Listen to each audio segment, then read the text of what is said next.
এক careless boxer বাবা তার কিউট ছেলেকে টাকার বিনিময়ে অন্যর কাছে দত্তক দিয়ে দেয় যাতে করে সে একটি রোবট কিনতে পারে।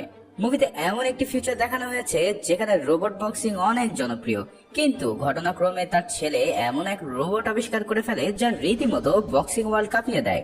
আর শেষে এমন সকল ঘটনা ঘটতে থাকে যা তোমাকে পুরোই অবাক করে দেবে। এছাড়াও এই মুভিতে যে কিউট ছেলেটি রয়েছে তুমি তার মায়ায় পড়তে বাধ্য হবে। বলছিলাম 2011 সালে মুক্তিপ্রাপ্ত action scifi sports movie real স্টিলের কথা।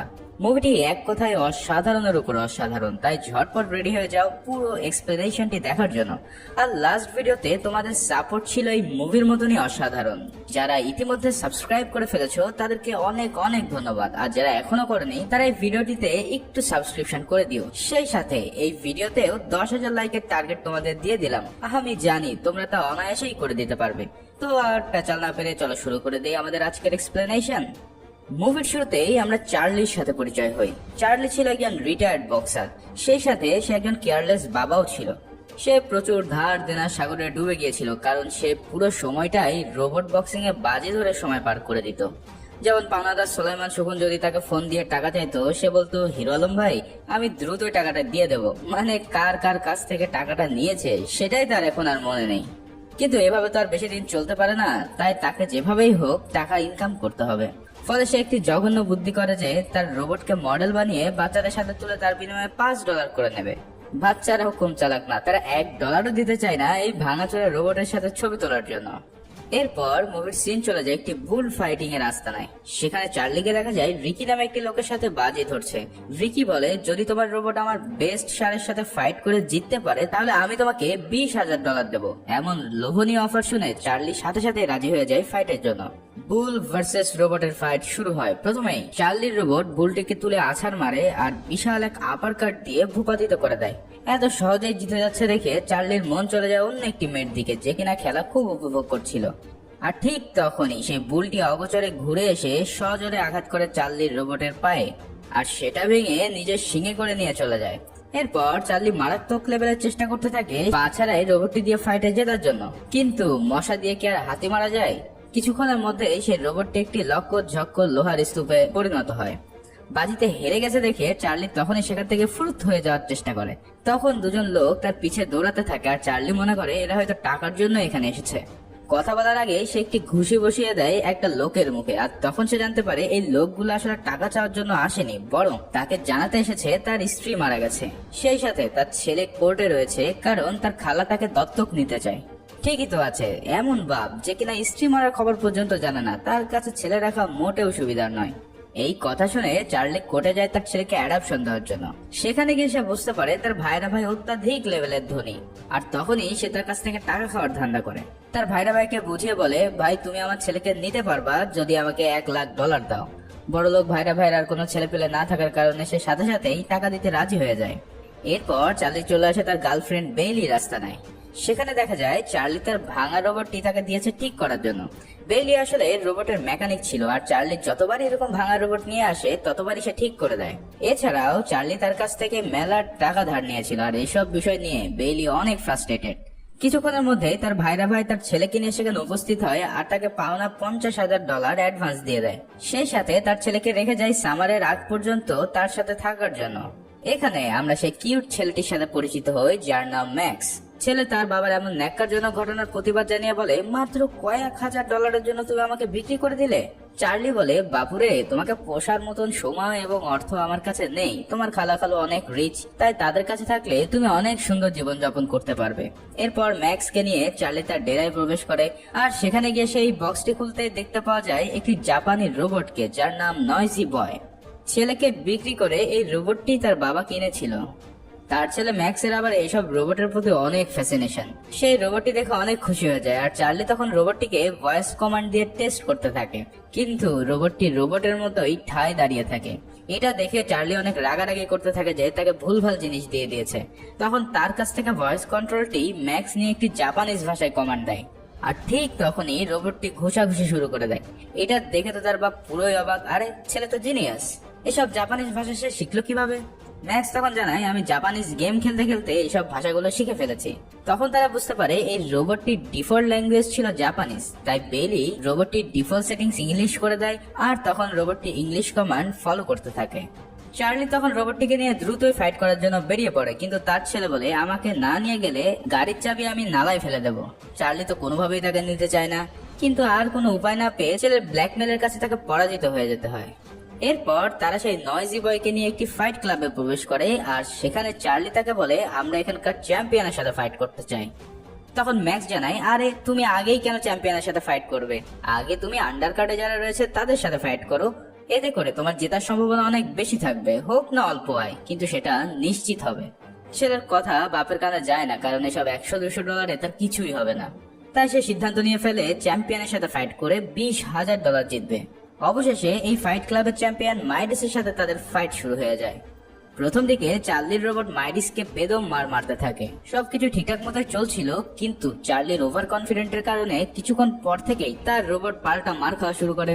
চার্লি রোবটটিকে কন্ট্রোল করতে চায়, কিন্তু সে তো এখনো পর্যন্ত জানিই না যে কোন বাটনে টিপ দিলে রোবটটি কোন ফাইট মোডটি অ্যাক্টিভ হবে। পরে মাইডিস তাকে এমন ধোলাই দেয় যে পুরো একটি হাত ভেঙে ফেলে আর সেখান থেকে প্রাণ ম্যাঙ্গো জুস বের করে দেয়। কি আর করা, এরপর সে ভাঙাচোরা রোবটটি নিয়ে তারা বসে থাকে আর ম্যাক্স তাকে বলে তুমি আগেই প্র্যাকটিস না করে কেন অত বড় ফাইট নিতে গেলে। এত পাকনা পাকনা কথা শুনে তার বাপের মেজাজ খারাপ হয়ে যায় আর বলে চুপচাপ গাড়িতে উঠে পড়ো। এরপর তারা একটি রোবটের গার্বেজ ডাম্পে যায়, মানে তোমরা সেটাকে ময়লার ডাম্প বলতে পারো। সেখানে তারা পুরাতন ভাঙাচোরা লোহা লক্কর ও রোবটের পার্টস গুলো টোকাইয়ের মতন খুঁজতে থাকে। যদি সেখান থেকে ফ্রিতে কোনো একটি পার্টস পাওয়া যায় তাহলে তারা আবার একটি রোবটকে কাজে লাগাতে পারবে। এসব খুঁজতে খুঁজতে ম্যাক্স একটি খাদের কিনারায় এসে পড়ে আর তখন তার বাবা সতর্ক করার আগেই এই মাটি ভেঙে ম্যাক্স নিচের দিকে পড়ে যায়। একদম গর্তে পড়ার আগ মুহূর্তে একটি লোহার বস্তুর সাথে ম্যাক্স আটকে যায় আর ঝুলতে থাকে। ম্যাক্স তার বাবাকে ডাকতে থাকে আর তখনই চার্লি সেখানে উপস্থিত হয়, তাকে রেস্কিউ করে। এই ফাঁকে বাপ বেটার মধ্যে একটা কোলাকুলিও হয়ে যায়। তখন ম্যাক্স একটি রোবটের মাথা আবিষ্কার করে যেটা মাটিতে পোতা ছিল। এই রোবটটি তার প্রাণ বাঁচিয়েছে দেখে ম্যাক্স এই রোবটটিকে তার সাথে নিতে চায়, কিন্তু তার বাবা ভাঙড়ি মাল হিসেবে এই মালটা নিতে চায় না আর বলে যদি নিতেই চাও তাহলে নিজে খুঁড়ে খুঁড়ে বের করে নিয়ে আসো। তখন ম্যাক্স সে ভাঙড়ি রোবটটিকে সারা রাত ধরে ঘুরতে থাকে আর সকালবেলা নিয়ে আসে তার বাবার কাছে। পরে তারা চলে যায় বেইলির আস্তানায়। বেইলি তো খুব রাগ যে কেন এই জাপানিজ রোবটটিকে ভেঙে চুরে নিয়ে এসেছে। তখন ম্যাক্স সে ভাঙড়ি রোবটটিকে দেয় ঠিক করার জন্য। বেইলি সেটা দেখে বলে এটা অনেক পুরাতন মডেলের একটি রোবট, আর একটু পরে সে এর পিছনে গাড়ির মেকানিকের মতন দুটো গুঁতো দিতেই রোবটটি চালু হয়ে যায়। মজার ব্যাপার হচ্ছে এই রোবটটি সামনে থাকা মানুষকে স্ক্যান করে ঠিক তার মতন মুভমেন্ট করতে পারত, যাকে বলে শ্যাডো ফাংশনাল রোবট। এটা দেখে বেইলি বলে এই যুগে এমন ম্যানুয়াল রোবট সত্যিই অনেক রেয়ার। ম্যাক্স যেরকম করতে থাকে রোবটটিও তাকে ফলো করে তাই করতে থাকে। বিষয়টা দেখে ম্যাক্সের অনেক ভালো লাগে আর বেইলি তাকে একটি রিমোট কন্ট্রোল সেট করে দেয় যাতে রিমোট দিয়ে সেই রোবটটিকে চালাতে পারে। এরপর ম্যাক্স রোবটটিকে পানি দিয়ে পরিষ্কার করলে তার বুকের কাছে একটি নাম দেখতে পায়। রোবটটির নাম ছিল অ্যাটম। ধোয়া মোছা শেষ করে রোবটটিকে নিয়ে হাজির হয়ে যায় তার বাবার সামনে আর বলে রোবটটি দিয়ে আমি এখন ফাইট করতে চাই। চার্লি বলে রোবটটি 2014 সালের সেকেন্ড জেনারেশনের রোবট, আর এই জেনারেশনের রোবটের কাছে সে 1 মিনিটও দাঁড়াতে পারবে না। এটা দিয়ে খালি তুমি হাই হ্যালোই বলতে পারবা, কিন্তু এটা কখনোই ফাইট করতে পারবে না। কিন্তু ম্যাক্স অনেক কনফিডেন্ট যে এই রোবট দিয়ে সে ফাইট করতে পারবে। আর এদিকে চার্লির হাতে আর কোনো রোবট না থাকার কারণে সেই বিষয়টিতে রাজি হয়ে যায়। ম্যাক্স ইতিমধ্যে এই রোবটটির মায়ায় পড়ে যায়। এটা তার জীবন বাঁচিয়েছে আর দ্বিতীয়ত এটা সকল মুভমেন্ট ফলো করতে পারে। তখন ম্যাক্স অ্যাটমকে নিয়ে রাস্তায় হাঁটতে বের হয়। ম্যাক্সের মনে হয় অ্যাটম তার সাথে কথা বলতে পারে কিংবা তার মনের কথা বুঝতে পারে। অ্যাটমকে নিজের বন্ধু হিসেবে মেনে নিয়ে সে সারা রাত মজা করতে থাকে।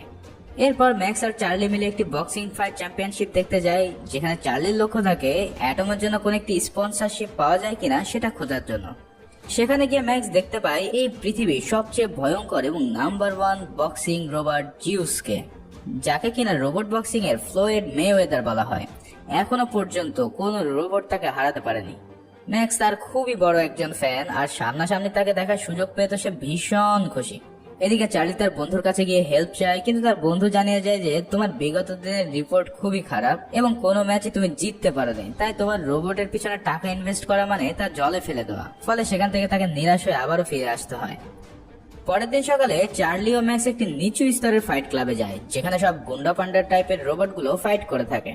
ম্যাক্স কনফিডেন্ট হয়ে একজনের রোবটকে চ্যালেঞ্জ করে আর সেই লোক ম্যাক্সের এই ওল্ড মডেল দেখে বলে তুমি যদি 1 রাউন্ড পর্যন্ত টিকে থাকতে পারো তাহলে তোমাকে $1000 দেওয়া হবে। ম্যাক্স সাথে সাথে রাজি হয়ে যায় আর দুজনের মধ্যে ফাইট শুরু হয়। প্রথম থেকেই অপোনেন্টের এই রোবটটি অ্যাটমকে অ্যাটাক করতে থাকে। চার্লি ম্যাক্সের কাছ থেকে কন্ট্রোল হ্যান্ড ওভার করতে চায়, কিন্তু চার্লি জানায় সেই ফাইটটি নিজেই পরিচালনা করতে চায়। এক পর্যায়ে প্রতিপক্ষ রোবটটি অ্যাটমকে এমন এক পাঞ্চ মারে তাতে অ্যাটম মাটিতে পড়ে বন্ধ হয়ে যায়। প্রথম রাউন্ড শেষ হতে আর মাত্র 30 সেকেন্ড বাকি ছিল। ঠিক তখনই বাংলা সিনেমার মতো ম্যাক্স তার কানের কাছে গিয়ে কিছু একটা বলতেই অ্যাটম জেগে যায় আর প্রথম রাউন্ডেই তারা সার্ভাইভ করে ফেলে। এরপরে তারা $1000 জিতে যায়, কিন্তু প্রতিপক্ষ রেগে গিয়ে বলে, তুমি যদি পুরো ম্যাচ আমার রোবটকে হারাতে পারো তাহলে আমি তোমাকে ডাবল টাকা দেবো। এটা শোনার সাথে সাথেই ম্যাক্স রাজি হয়ে যায় আর এবার সে তার বাবা চার্লির কথা শুনে ফাইট টেকনিক পাল্টে ফেলে। এর ফলে অ্যাটম এবার একটি সুপার আপার কাটের মাধ্যমে প্রতিপক্ষ রোবটটিকে নক আউট করে দেয় আর সেই ফাইট ম্যাচটি তারা জিতে যায়। এরপর সেখান থেকে একজন লোক চার্লিকে অফার করে আরো একটি ফাইটের জন্য, যেখানে যদি সে জিততে পারে তাহলে সে $4000 পেয়ে যাবে। চার্লি অফার পেয়ে রাজি হয়ে যায়। সেই রাতে ম্যাক্স কাটিয়ে দেয় তার রোবটটিকে আপগ্রেড করার জন্য। সকালে আমরা দেখতে পাই ম্যাক্স তার রোবটের সাথে ড্যান্স করছে আর তার ড্যান্স মুভগুলো তার বাবা চার্লি ফলো করছে। এখানে তাদের এই নাচের দৃশ্যটি সত্যি অনেক চমৎকার ছিল। ওরা নাচানাচি করতে থাকে আর এই ফাঁকে তুমি ছোট্ট করে একটি লাইক করে দিয়ে আসো আমার এই ভিডিওটিতে। এরপর চার্লি ম্যাক্সকে বলে, যখন ফাইট শুরু হবে তখন তোমার এই ড্যান্স টেকনিক সিগনেচার ব্র্যান্ড হতে পারে, তাই তোমাকে এটা অবশ্যই পরের ম্যাচ থেকে করতে হবে। এবার ম্যাক্স জানায় সে নয়েজি বয়ের যে ভয়েস কন্ট্রোলটি ছিল সেটা অ্যাটমের ভিতরে সেট করে ফেলেছে, তার ফলে এখন থেকে অ্যাটমকেও ভয়েস কন্ট্রোল দিয়ে পরিচালনা করা যাবে। চার্লি তো এটা দেখে খুবই ইমপ্রেস হয়ে যায় আর বলে, এ তো বাচ্চা না, পুরাই আগুন। এই সব কিছু মিলে চার্লি অনেক মোটিভ হয়ে যায় আর পরের দিন সকালেই সেই রোবট অ্যাটমের সাথে তার পুরানো বক্সিং ফাইট প্র্যাকটিস করতে থাকে। এরপর সে ফাইটের দিন চলে আসে আর ম্যাক্সকে দেখা যায় সে ফাইট শুরু করছে তার সিগনেচার ড্যান্স উইথ অ্যাটমের সাথে। এটা সবাই অনেক এনজয় করে আর সেই ফাইটটি খুবই ইজি ভাবে অ্যাটম জিতে যায়। এরপর থেকে তারা আরো অনেক ফাইট করতে থাকে এবং একের পর এক ফাইট জিতে অ্যাটম হয়ে পড়ে পুরোই আনবিটেবল। সেই সাথে ম্যাক্স ও চার্লির পকেটে প্রচুর ডলার ঢুকতে শুরু করে। এদিকে তার এই জয়ের খবরগুলো দ্রুতই সারা দেশে ছড়িয়ে পড়ে আর মিডিয়া তাদেরকে নিয়ে অনেক হাইপ করতে থাকে। তখনই তারা অফার পেয়ে যায় ন্যাশনাল লিগ চ্যাম্পিয়নশিপ খেলার, যেখানে দেশের সব বড় বড় রোবট আসবে তাদেরকে ফাইট করার জন্য। এদিকে তাদের প্রথম খেলার দিন যখন তারা প্রস্তুতি নিচ্ছিল তখন তাদের ডাক পড়ে রোবট জিউসের টিমের তরফ থেকে। তারা দুজনেই বেশ অবাক হয়ে তাদের সাথে দেখা করতে যায়। সেখানে আমরা পরিচিত হই লিমকোভা নামে একটি মেয়ের সাথে, যে কিনা জিউস রোবটের ম্যানেজার ছিল। সে সরাসরি চার্লিকে অফার দিয়ে বসে অ্যাটমকে কেনার জন্য, যার বিনিময়ে সে $2,00,000 দিতে রাজি। এমন লোভনীয় অফার পেয়ে চার্লি তো এক বাক্যে রাজি হয়ে যায়, কিন্তু ম্যাক্স বলে অ্যাটম নট ফর সেল। সরাসরি রিজেক্ট করে দেওয়ার কারণে লিমকোভা অনেক অপমানিত হয়ে যায় আর রাগে গড় করতে থাকে। চার্লি ম্যাক্সকে অনেকভাবে বোঝানোর চেষ্টা করে আর বলে, বাপুরে, এমন লোভনীয় অফার আমরা আর পাবো না, আর এই রোবটের চাইতে আমরা ভালো ভালো রোবট কিনতে পারবো। কিন্তু ম্যাক্সের ওই একই কথা, my robot is not for sale. এদিকে কিছুক্ষণের মধ্যে তাদের প্রথম ফাইটটি শুরু হয়ে যায় আর সেখানে আমরা দেখতে পাই এক ভয়ঙ্কর রোবটকে যার 2টা মাথা ছিল। এছাড়াও এই লিগে যে সকল রোবট ফাইট করে তারা সবাই অটোমেটেড অ্যালগোরিদমের মাধ্যমে ফাইট করে থাকে। এক কথায় এখানে ম্যানুয়াল রোবটের কোনো অস্তিত্বই নেই। সেখানে সেকেন্ড জেনারেশনের অ্যাটম কি পারবে এই ফাইটটি জিততে? কঠিন লেভেলের এক নাচ গান দিয়ে অ্যাটম প্রবেশ করে আর এরপরেই এই বিগ ফাইটটি শুরু হয়ে যায়। কিন্তু তারা যা ভেবেছিল তার চেয়ে অনেক ভয়ঙ্কর ছিল এই রোবটটি। প্রথম থেকেই অ্যাটমের উপর একের পর এক অ্যাটাক করা শুরু হয় আর কোনোভাবেই তাকে কন্ট্রোল করা যাচ্ছিল না। তাদেরকে যারা কন্ট্রোল করছিল তাদের চেহারাটা একবার দেখো, দেখে মনে হচ্ছে যে ধোলাই খালের কোন একটি রোবট এসেছে হাইটেক রোবটের সাথে পাঙ্গা নিতে। ম্যাক্স চিৎকার করে বলতে থাকে, চার্লি কিছু একটা করো। চার্লি তখন এই রোবটের একটি উইক পয়েন্ট খুঁজে পায় যেটা তার হাতের মধ্যে ছিল। সে তখন টাইম ক্যালকুলেশন করে নেয় আর ফাইট ব্যাক শুরু করে। চার্লির টার্গেট ছিল ওই রোবটের একদম মেন সার্কিট বোর্ডের দিকে, তাই সে বারবার তার বুকে পাঞ্চ করতে থাকে। ফলে রোবটটির সিস্টেম দ্রুতই ক্র্যাশ হওয়া শুরু হয় আর এই সুযোগে চার্লি তাকে একটি রাইট হ্যান্ড আপার কাট দিয়ে রোবটটিকে পুরোই ডিস্ট্রয় করে ফেলে। অবশেষে এক দুর্দান্ত ফাইটের পর অ্যাটমকে বিজয়ী হিসেবে ঘোষণা করা হয়। তখন উপস্থাপকদের কাছ থেকে ম্যাক্স তার মাইকটি কেড়ে নিয়ে দর্শকদের উদ্দেশ্যে কথা বলতে শুরু করে। সে দর্শকদের জানিয়ে দেয় জিউসের টিম অ্যাটমকে কিনতে চেয়েছিল আর সে এবার জিউসকে সরাসরি চ্যালেঞ্জ করে বসে নেক্সট ফাইটের জন্য। বলে কি এই পুচকু, কোথায় হাতের পুল আর কোথায় লিভারপুল? এটা শুনে জিউসের টিম পুরাই ভেবাচেকা খেয়ে যায়। এরপর তারা তাদের ভিক্টরি সেলিব্রেট করতে থাকে, কিন্তু তাদের এই সেলিব্রেশন বেশিক্ষণ স্থায়ী হয় না। তার সেই পুরাতন পাওনাদার রিকি সেখানে চলে আসে এবং চার্লির কাছ থেকে জোরপূর্বক মারধর করে সব টাকা ছিনিয়ে নিয়ে যায়। এই ঘটনার পর চার্লি ভাবে যে তার এই ধরনের অনিয়ন্ত্রিত জীবন তার ছেলের জন্য হুমকির কারণ হতে পারে, তাই সে ম্যাক্সকে তার খালার কাছে পাঠিয়ে দিতে চায়। পরের দিন তার খালার কাছে ম্যাক্সকে রেখে যাওয়ার সময় ম্যাক্স যেতে না চাইলেও চার্লি তাকে এক প্রকার জোরপূর্বক তার সাথে পাঠিয়ে দেয়, আর এর ফলে ম্যাক্স অনেক বেশি দুঃখ পায়। কিন্তু চার্লি ম্যাক্স চলে যাওয়ার পর থেকেই তাকে অনেক মিস করতে থাকে। তখন সে তার মনের কথাগুলো বেলির সাথে শেয়ার করে। বেলি তখন তাকে জানায় তোর ম্যাক্সের সাথে থাকাটাই সবচেয়ে বেশি প্রয়োজন, কারণ বাবার ভালোবাসা অন্য কাউকে দিয়ে কখনোই সম্ভব না, তাই তুমি তাকে ফেরত নিয়ে আসো। এসব শুনে চার্লির মনে অনেক সাহস আসে আর সে চলে যায় ম্যাক্সকে নিয়ে আসার জন্য। চার্লি সেখানে ম্যাক্সকে সরি বলে এবং তার খালার কাছে পারমিশন চায় যে ম্যাক্সকে নিয়ে যাওয়ার জন্য। সেই সাথে চার্লি এটাও বলে আমরা অবশ্যই জিউসের সাথে ফাইটটি করব এবং সেখানে তোমাকে অবশ্যই প্রয়োজন। এসব কথা শুনে তার খালা ম্যাক্সকে যেতে দেয় আর ম্যাক্স আর চার্লি আবারও একসাথে হয়ে যায়। এদিকে অ্যাটম ও জিউসের মধ্যকার ফাইট পুরোই হাইপ হয়ে যায় সারা পৃথিবীতে আর সবাই এই ভাইরাল ফাইট দেখার জন্য উন্মুখ হয়ে পড়ে। একদিকে রোবটের ফ্লয়েড মেওয়েদার, অন্যদিকে ধোলাইখালের রোবট অ্যাটম। ধোলাইখালের হলে কি হবে, আসলে অ্যাটমের যে স্টিল দিয়ে তৈরি করা ছিল সেটা কোনো অংশেই টাইটেনিয়ামের চাইতে কম শক্ত নয়। অ্যাটমের বডি শুধু লোহা লক্কর ছাড়া এমন কোনো কিছুই নেই যে যেটা ডিজেবল হয়ে গেলে তার পুরো ফাংশনালিটি ডাউন হয়ে পড়বে, আর এটাই ছিল অ্যাটমের একটি ইউনিক পয়েন্ট। এরপর ফাইট শুরু হওয়ার পালা। প্রথমে অ্যাটম ও ম্যাক্স উপস্থিত হয় তাদের সিগনেচার ড্যান্স মুভ দিয়ে, আর তারপরে জিউস উপস্থিত হয়। জিউস প্রায় 1.5 গুণ ছিল অ্যাটমের চেয়ে, আর সে যখন রিং এ ওঠে তখন কোন রকম না হেঁটে বরং এক লাফ দিয়ে রিং এর ভিতরে চলে আসে। এটা দেখে তো চার্লি পুরো ভড়কে যায়, আর এর কিছুক্ষণের মধ্যেই সেই বিগ ফাইটটি শুরু হয়ে যায়। কিন্তু প্রথম 5 সেকেন্ডের মধ্যেই জিউসের একটি শক্তিশালী পাঞ্চে অ্যাটম মাটিতে লুটিয়ে পড়ে। চার্লি যা ভেবেছিল তার চেয়ে কয়েক হাজার গুণ বেশি শক্তিশালী এই জিউস। অ্যাটম কোন রকম মাটি থেকে উপরে ওঠার সাথে সাথে আবারও পাঞ্চ, এবং এই পাঞ্চের মাধ্যমে আবারও সে নকডাউন। চার্লি কি করবে ঠিক বুঝে উঠতে পারছিল না। অ্যাটম আবারও কোন রকম উঠে পড়ে, কিন্তু জিউস তাকে অ্যাটাক করতেই থাকে এবং আবারও একটি পাঞ্চ মেরে নকডাউন করে দেয়। কোনো উপায় না দেখে চার্লি তখন অ্যাটমকে কর্নারে নিয়ে যায় আর এই রাউন্ডটি কোনো মতে টিকে থাকার জন্য কমান্ড দেয়।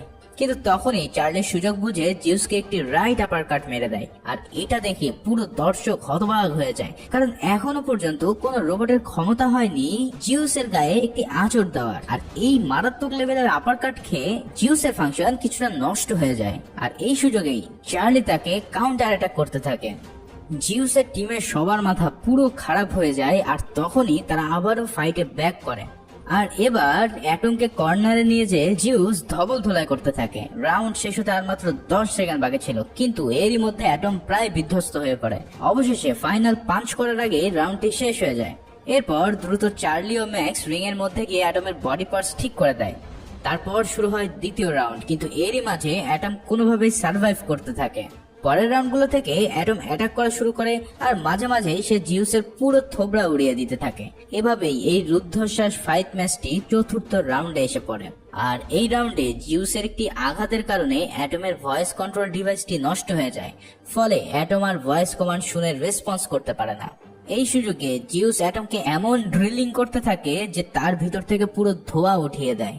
ভয়েস কমান্ডটি নষ্ট হয়ে যাওয়ার ফলে ম্যাক্স তখন চার্লিকে বলে তুমি অ্যাটমের সাথে শ্যাডো ফাইট করো, কারণ তুমি একজন রিয়েল বক্সার, তুমি যা করবে অ্যাটম ঠিক সেভাবে অ্যাটাক করবে।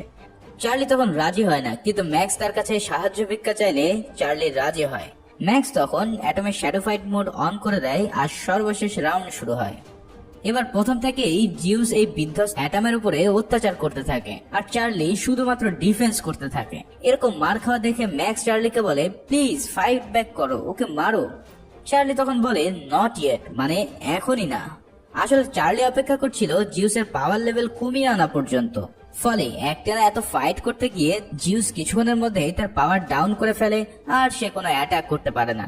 ঠিক তখনই চার্লি বলে এইবার সময় এসেছে ফাইট ব্যাক করার, আর এরপরেই সে ফাইট করা শুরু করে দেয়। চার্লি এবার নিজের বক্সিং খেলার মতন পাঞ্চিং করতে থাকে, আর সেটা দেখে অ্যাটম সে পাঞ্চ এবং মুভ ফলো করতে থাকে। বিশ্বাস করো, এই মুভির স্ক্রিপ্টটি লিখতে আমার 2 দিনেরও বেশি সময় লেগেছে, কারণ এই মুভির সিনগুলো এত ইমোশনাল এবং এত আনন্দের ছিল যে আমি বারবার স্ক্রিপ্ট লেখাগুলো ফেলে শুধু সিনগুলোই দেখছিলাম। সেই সাথে এই মুভির যে ব্যাকগ্রাউন্ড মিউজিক ছিল, উফ, জাস্ট ওয়াও। তাই তোমাদের সবাইকে রিকমেন্ড করব পুরো মুভিটি একবার হলেও প্লিজ দেখে নিও। কথা দিচ্ছি মুভিটি দেখার পর তুমি আনন্দে কাঁদতে বাধ্য হবে। চার্লির পারফরমেন্স দেখে ম্যাক্স আনন্দে কেঁদে ফেলে, আর চার্লি তার নিজের সব অভিজ্ঞতা দিয়ে একের পর এক আপার কাট, জ্যাব, বডি শট দিয়ে পুরো ডিস্ট্রয় করে দিতে থাকে। এইসব দেখে জিউসের টিমের প্রধান এসে ম্যানুয়ালি অপারেট করা শুরু করে, কিন্তু তাতে খুব একটা বেশি ফল আসে না, কারণ অপর প্রান্তে রয়েছে চ্যাম্পিয়ন চার্লি।